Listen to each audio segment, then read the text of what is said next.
उधर पाकिस्तान के करतारपुर साहिब में पंजाब के सीएम चन्नी नतमस्तक हुए। उनके साथ 3 मंत्रियों ने भी अपना शीश नवाया। सीएम चन्नी ने गुरुद्वारा साहिब में पूजा किया, अरदास की। बाबा नानक की धरती पर सीएम ने संगत को बधाई भी दी। कल करतारपुर साहिब का कॉरिडोर खुला है। सिख धर्म के संस्थापक गुरु नानक देव जी की जयंती के मद्देनजर दोनों देशों के बीच करतारपुर कॉरिडोर दिया गया है, जिसके चलते अब दर्शन के लिए वीजा की जरूरत भी नहीं है। कोविड-19 महामारी के कारण ये करीब 20 महीनों से बंद था।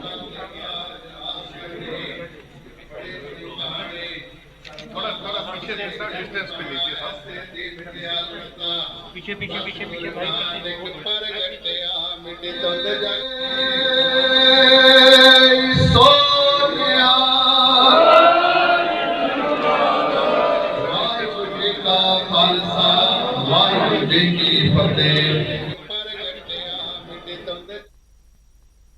बड़ी खबर हरियाणा से, जहां प्रदूषण से निपटने के लिए हरियाणा ने बड़ा एक्शन प्लान तैयार किया है। 4 जिलों में इवन फॉर्मूला लागू हो सकता है। 14 जिलों में वर्क फ्रॉम होम के लिए सलाह दी गई है। 21 नवंबर तक हरियाणा में वर्क फ्रॉम होम के आदेश दिए गए हैं। सरकारी दफ्तरों में 50% स्टाफ होगा। निजी उद्योगों में भी 50% वर्क फ्रॉम होम की सलाह दी गई है।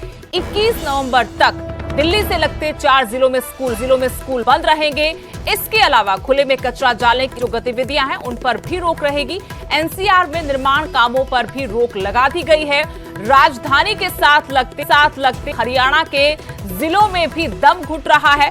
प्रदूषण का स्तर बढ़ता जा रहा है।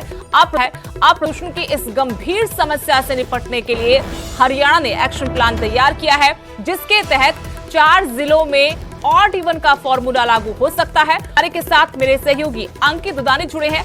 अंकित, प्रदूषण न सिर्फ राजधानी दिल्ली के लिए बल्कि दिल्ली के साथ लगते हरियाणा के कई जिलों के लिए भी गंभीर समस्या बन चुका है। ऐसे में हरियाणा सरकार की तरफ से क्या प्लान तैयार किया गया ताकि लोगों को कुछ राहत मिल सके?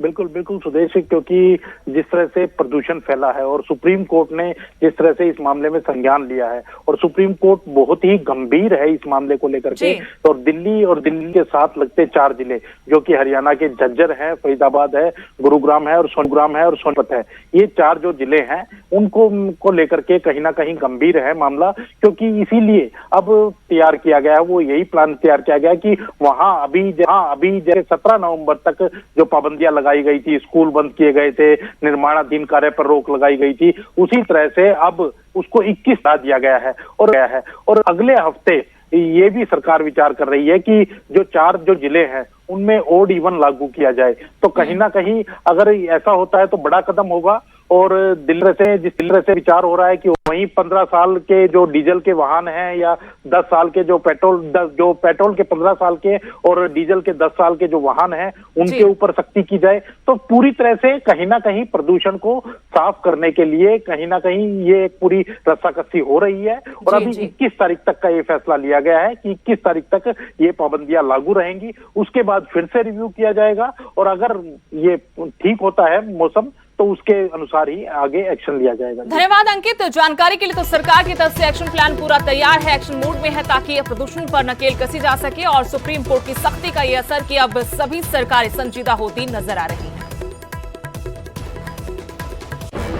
सुप्रीम कोर्ट के आदेशों की अनदेखी कर किसान अभी भी पराली जला रहे हैं। गोहाना में पराली जलाने के मामले बढ़ते जा रहे हैं। अभी तक 60 मामले यहां से सामने आ चुके हैं और कृषि विभाग ने 22 किसानों पर आर्थिक जुर्माना भी लगाया है।